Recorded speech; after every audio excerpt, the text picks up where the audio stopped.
Assalamualaikum dan salam sejahtera. Kumpulan kami akan membuat perbentangan mengenai tajuk Indeks Persepsi Rasuah Malaysia iaitu CPI.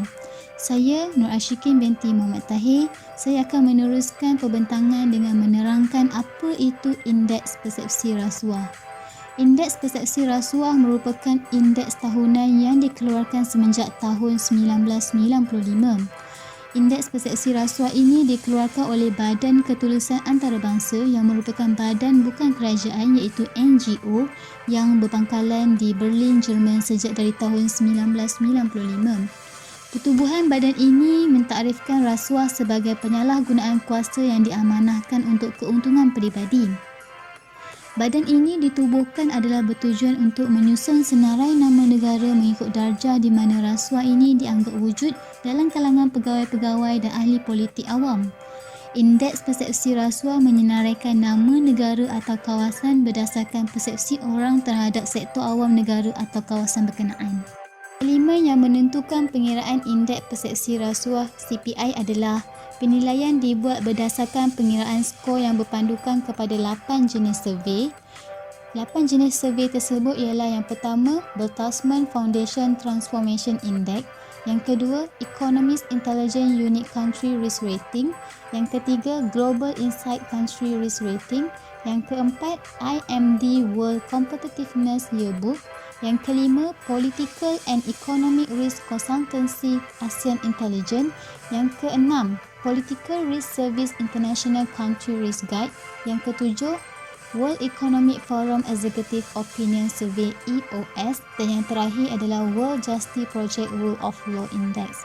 Cara pengiraan adalah skor bagi ke-8 survey ini akan ditambah untuk mendapatkan jumlah keseluruhan. Seterusnya, jumlah keseluruhan yang telah ditambah bagi ke-8 survey itu akan dibahagikan kepada 8 dan agregat skor yang diperolehi setelah dibahagikan merupakan skor yang akan menentukan kedudukan sesebuah negara itu pada tahap yang mana. Pada tahun 2001 hingga 2011, mereka menggunakan skala 0 hingga 10 iaitu 0 adalah skala paling tinggi rasuah, manakala 10 merupakan skala paling rendah rasuah ataupun yang paling bersih. Pada tahun 2012 sehingga kini, mereka membuat perubahan pada skala tersebut iaitu mereka menggunakan skala 0 hingga 100 iaitu 0 adalah skala yang paling tinggi rasuah manakala 100 adalah yang paling rendah rasuah ataupun yang paling bersih. Sejarah pencapaian Malaysia dalam Indeks Persepsi Rasuah CPI adalah pada tahun 2001 Malaysia berada pada tangga 36 daripada 91 buah negara dan jumlah skor adalah 5.0. Pada tahun 2002 Malaysia berada pada tangga 33 daripada 102 buah negara dan jumlah skor adalah 4.9. Pada tahun 2003 Malaysia berada pada tangga 37 daripada 133 buah negara dan jumlah skor adalah 5.2. Pada tahun 2004, Malaysia berada pada tangga 39 daripada 145 buah negara dan jumlah skor adalah 5.0. Pada tahun 2005, Malaysia berada pada tangga 39 daripada 158 buah negara dan jumlah skor adalah 5.1. Pada tahun 2006, Malaysia berada pada tangga 44 daripada 163 buah negara dan jumlah skor adalah 5.0. Pada tahun 2007, Malaysia berada pada tangga 43 daripada 179 buah negara dan jumlah skor adalah 5.1. Pada tahun 2008, Malaysia berada pada tangga 47 daripada 180 buah negara dan jumlah skor adalah 5.1. Pada tahun 2009, Malaysia berada pada tangga 56 daripada 180 buah negara dan jumlah skor adalah 4.5. Pada tahun 2010, Malaysia berada pada tangga 56 daripada 178 buah negara dan jumlah skor adalah 4.4. Pada tahun 2011, Malaysia berada pada tangga 60 daripada 178 buah negara dan jumlah skor adalah 4.3.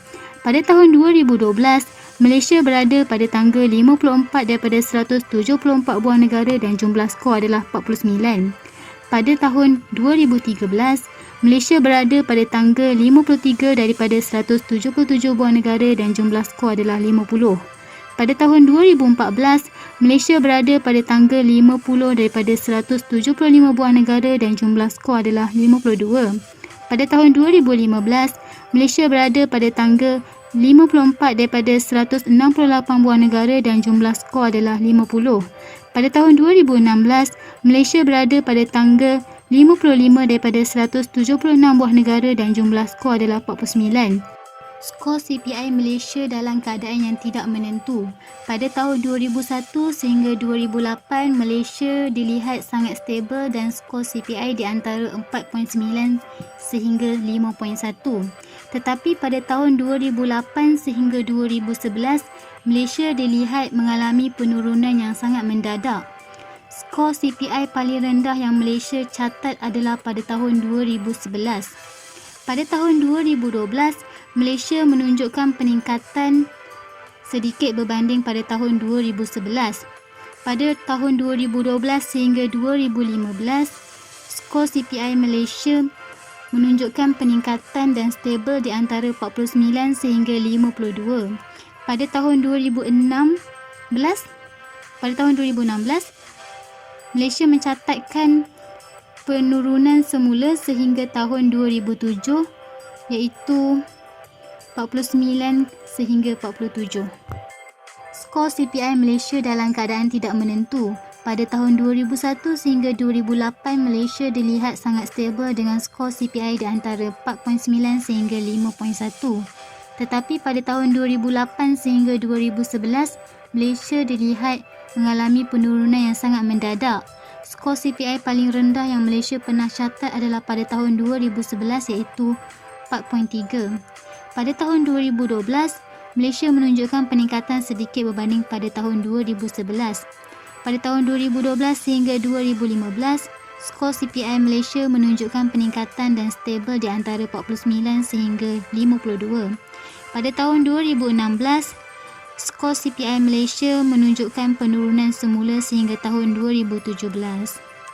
Iaitu pada tahun 2017, Malaysia mencatatkan skor sebanyak 47. Assalamualaikum, saya Nur Farahin binti Mak Daniel akan meneruskan perbentangan ini.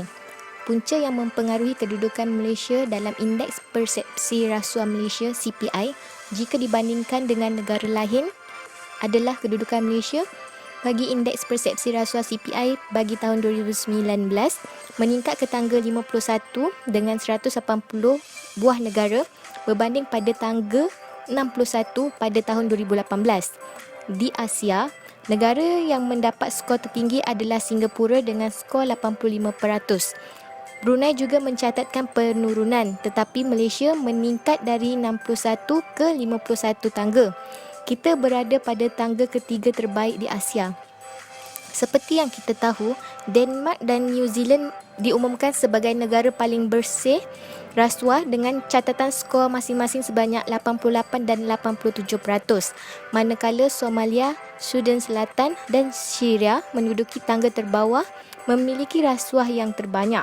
Di Malaysia, kita memiliki rasuah atas skandal seperti One Malaysian Development Berhad, 1MDB, SRC International Sdn Berhad, SRC, Felda dan Tabung Haji dan juga perubahan takut kepimpinan pilihan raya umum ke-14 PRU yang lalu.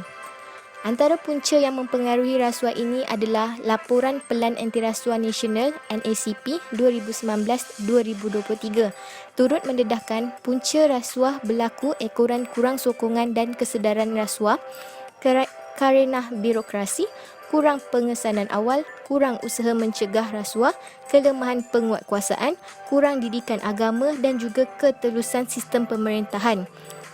Bagi punca kelemahan pentadbiran, ekoran manipulasi terhadap sistem dan prosedur menjadi punca rasuah tertinggi mencecah 36%, manakala konflik kepentingan membabitkan kuasa budi bicara, kuasa mutlak dan campur tangan politik pula adalah 33.12%. Semua punca utama menyebabkan rasuah terbabit kini diambil kira dalam membangunkan strategi dan inisiatif pelan berkenaan dengan 22 inisiatif daripada 115 inisiatif terkenal dikenal pasti berdasarkan analisis tahap impak serta kesukaran pelaksanaan. Punca lain yang ketara ialah masalah ketulusan sistem pentadbiran kerajaan kita. Masyarakat menganggap masalah rasuah ini bermaharajalela kerana kerajaan tidak memiliki satu sistem yang telus, terutamanya aspek pemberian tender, kontrak dan projek lain yang menyebabkan ramai pekerja awam mengambil kesempatan daripada kelemahan ini untuk mengauk keuntungan mereka memberikan rasuah. Lagipun, ketiadaan sistem pemantauan berkesan yang seumpama melepaskan batuk di tangga menyebabkan ramai pekerja awam yang terangsang untuk melakukan jenayah ini. Maka, wabak sosial ini telah menular dalam masyarakat kita sehingga dianggap sebagai asam garam kehidupan dan merupakan kebiasaan di negara kita. Persepsi demikian menyebabkan jumlah kes rasuah melambung tinggi dan menjadi duri dalam daging dalam kalangan masyarakat kita. Seterusnya, punca berlakunya rasuah termasuklah kurangnya didikan agama dan moral. Semua agama di dunia menyeru perkara yang sama, iaitu mementingkan kebaikan dan melarang kemudaratan. Didikan agama dan moral merupakan pedoman dan panduan kita semasa menempuh belantara kehidupan. Namun demikian, seorang yang tidak mempunyai iman yang kuat mudah terpengaruh dengan dunia hedonistik yang mementingkan aspek kebendaan semata-mata. Mereka akan leka mengejar kejayaan dan mudah terjerumus ke dalam lembah kejahatan dengan mengambil rasuah dan untuk memenuhi fata morgana diri sendiri. Individu sebegini sudah kehilangan prinsip asas dan ibarat kapal tanpa nakhoda. Jelaslah bahawa anutan agama dan moral yang kurang mantap akan menyebabkan seseorang melibatkan diri dalam gejala rasuah. Akhir sekali, keinginan yang melebihi kemampuan serta peluang yang terbuka menyebabkan seseorang individu itu akhirnya terjerumus melakukan rasuah. Boleh dikatakan apa yang berlaku di Malaysia kini berpunca daripada sikap tidak bertanggungjawab masyarakat itu sendiri. Buktinya, masyarakat Malaysia mengamalkan budaya senyap apabila pihak yang menyaksikan perbuatan rasuah enggan bersuara atau melaporkan kes rasuah yang diamalkan itu. Antara sebab lain mungkin terjadi akibat daripada sosial dan budaya kita sendiri. Malaysia mengamalkan tradisi memberikan hadiah dalam bentuk wang dan juga benda, sempena menyambut hari-hari kebesaran, hari-hari perayaan, majlis hari jadi, hari perkahwinan dan sebagainya. Hari yang baik ini memberi kesempatan kepada perasuah dan penerima rasuah melakukan rasuah sama ada diminta, disogok ataupun diumpan tanpa disedari. Jelaslah sekarang bahawa punca-punca ini adalah yang menyebabkan Malaysia masih tidak bebas daripada rasuah jika dibandingkan dengan negara seperti Denmark dan juga New Zealand. Assalamualaikum warahmatullahi wabarakatuh. Nama saya Nur Fatihah binti Mat Afif. Saya akan terangkan mengenai perbandingan negara-negara yang memiliki tahap kedudukan setara Malaysia. Jika dilihat pada carta ini, kita boleh lihat 3 negara yang sedang berusaha memerangi rasuah seperti Greece, Guyana dan Estonia. Ketiga-ketiga negara tersebut menerima lonjakan skor yang agak tinggi. 3 lagi negara yang mengalami penurunan skor dalam indeks tersebut adalah negara Nicaragua, Australia dan Kanada. Kalau kita lihat, Malaysia berada di tangga ke-51 dan berkongsi tangga dan setara dengan negara Grenada, Itali, Rwanda dan Arab Saudi.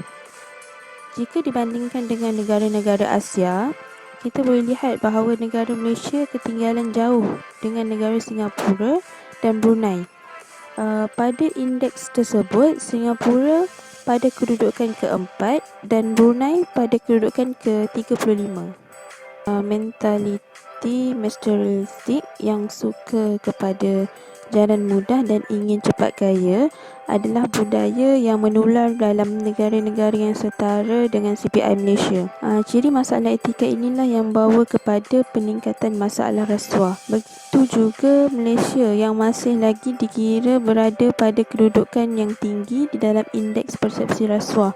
Walaupun pada tahun 2019 telah meningkat kedudukan 61 daripada 61 pada tahun 2018. Ciri masalah etika pentingkan diri sendiri dan tidak amanah ini juga menyebabkan kedudukan indeks negara-negara di dalam persepsi rasuah meningkat.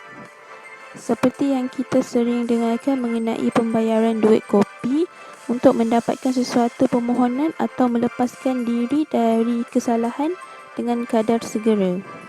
Ciri masalah etika negara lain yang setara dengan Malaysia sebenarnya sama sahaja, cuma yang membezakan kedudukan dalam indeks persepsi rasuah adalah setiap negara mengupas perkembangan indeks tersebut mengikut bahagian benua masing-masing. Seperti yang kita tahu, setiap negara mempunyai keadaan politik yang berbeza, begitu juga di Malaysia.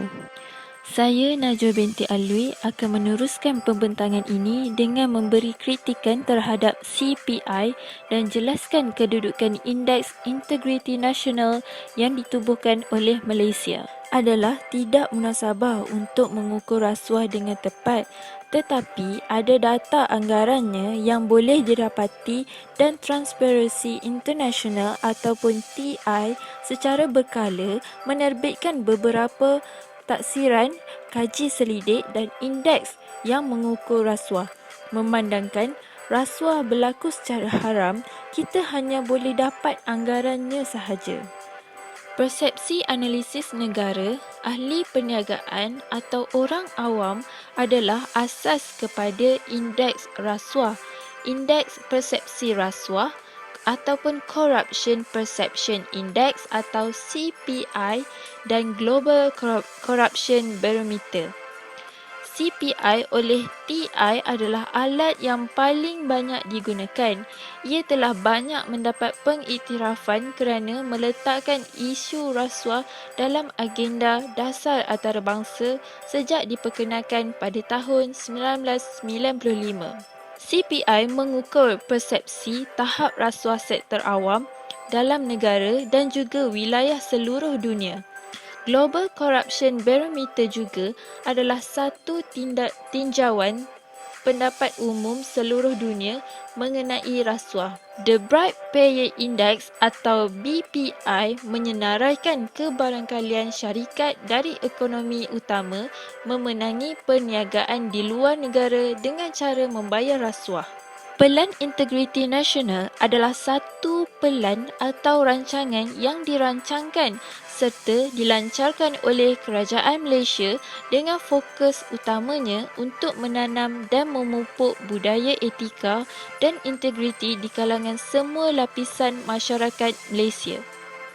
Budaya etika dan integriti ini adalah amat penting dalam mana-mana organisasi kerana ia memastikan pelaksanaan apa jua program serta matlamat dicapai dengan baik serta beretika.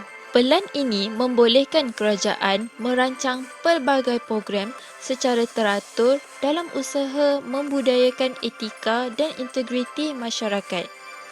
Sebelum ini telah terdapat pelbagai usaha yang dilakukan, tetapi didapati usaha-usaha ini tidak kekal dan tidak menyeluruh dan hasilnya sebilangan besar usaha-usaha ini menemui kegagalan terutamanya dalam usaha mewujudkan sinergi semua sektor. Ini mungkin disebabkan terdapat halangan-halangan seperti sikap individu, kepimpinan sesebuah organisasi, sistem penyampaian atau kerenah birokrasi serta disiplin dan budaya masyarakat itu sendiri dalam melaksanakan satu-satu program. Skop dan konsep yang dibawa oleh PIN ataupun Pelan Integriti Nasional ini kelihatannya lebih menyeluruh dan holistik dalam memberi panduan kepada setiap komponen masyarakat untuk membudayakan integriti.